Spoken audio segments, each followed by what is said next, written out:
Hi, and welcome to A Stay of Fitness. My name is Robin Baker. I am the founder, the owner, and the operator of A Stay of Fitness. And chances are you've been receiving my newsletter in your inbox for the past, couple of months. I've been sending them out regularly for almost a year now. And today I actually wanted to do a video blog instead of typing and address something that actually got sent back to me last week after I sent out a survey.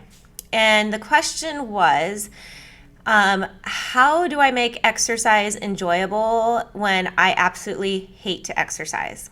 And I know so many people fall into this boat. I've been in the fitness industry for 13 years, and I can tell you that the majority of people I see absolutely hate exercise. They come to me because I need to keep them accountable, I need to motivate them, I need to make exercise fun for them. So with that said, I've experienced different types of people that don't like exercise, and for many different reasons. You know, we think it's just because, someone's lazy or they're just not an exercise person. So I'm really going to talk about today 3 types of people that I've come across in my past experience that hate exercise and why they hate exercise. So really focusing on the why here, because if you don't address the why and you don't acknowledge the why behind why you hate exercise, it's really difficult to move forward and actually heal that relationship with your body and with exercise. So the first type of person that I wanted to discuss is, I'm going to use one of my clients as an example. Don't worry, I'm not going to name names. In the past, one of my clients, he had a really negative experience with movement with sports. So he grew up and he had asthma. And his parents really pushed for him to get onto a sports team, and they really begged the coach for them to let him play. And so eventually the team said, all right, you can play on our team.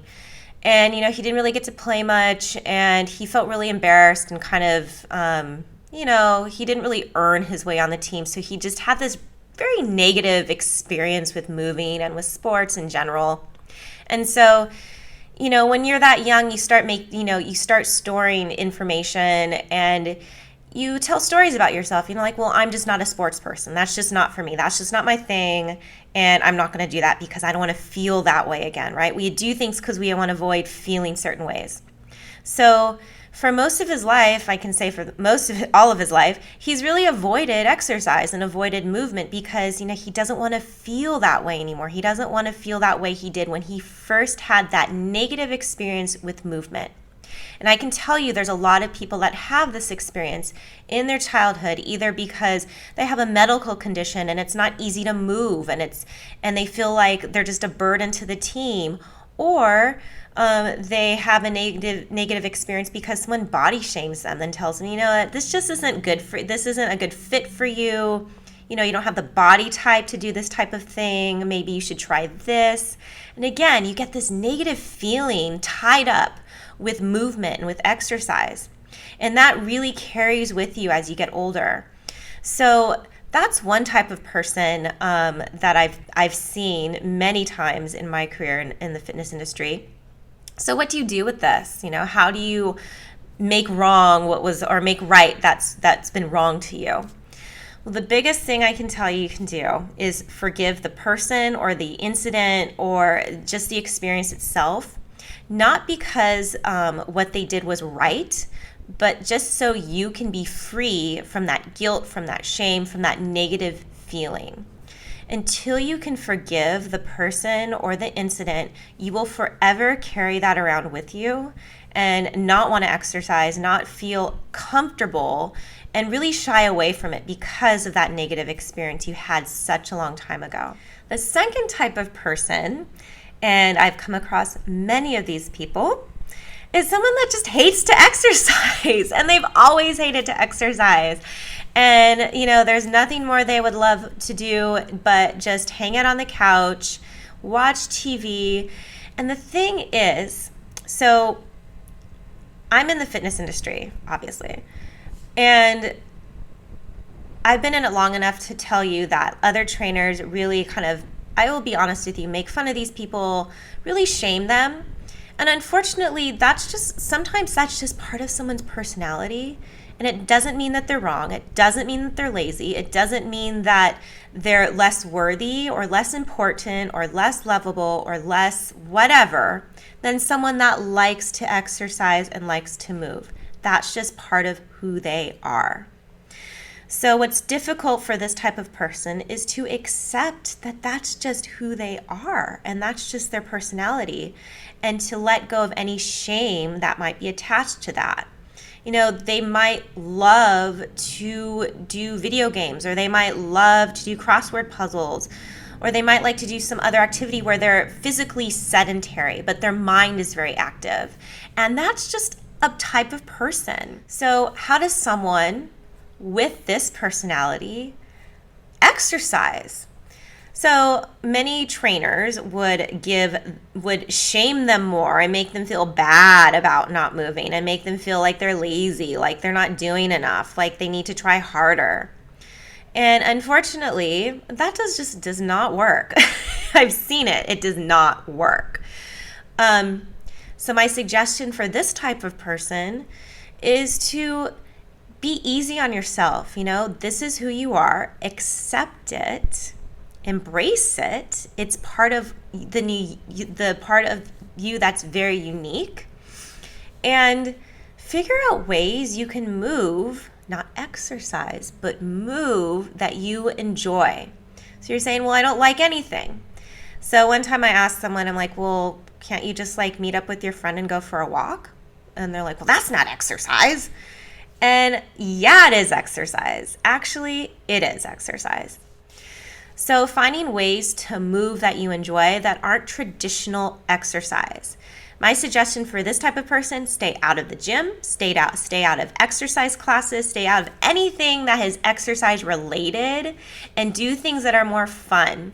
Go for a walk with someone, go play catch with your dog, go chase your cat around, do something that's enjoyable that really distracts you from the fact that you're moving.